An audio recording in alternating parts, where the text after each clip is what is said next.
मोहब्बत सिर्फ मोहब्बत चाहती है, हमदर्दी या मेहरबानी नहीं।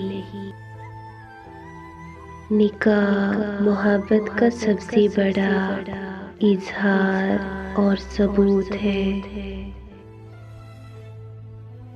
हर दिल के मुकद्दर में मोहब्बत नहीं होती।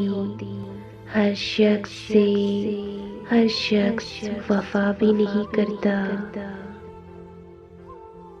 किसी ने पूछा, सच्ची मोहब्बत की निशानी क्या है? मैंने कहा, इसके बाद फिर किसी से मोहब्बत न हो। मर्द अगर मोहब्बत में मुखलिस हो तो वो ज़माने भर से लड़ सकता है उस औरत के लिए जिससे वो रूह का बंधन बांध चुका होता है। मर्द वाकई मोहब्बत करे और खुलूस सच्चा हो तो उसकी आह अर्श हिला सकती है।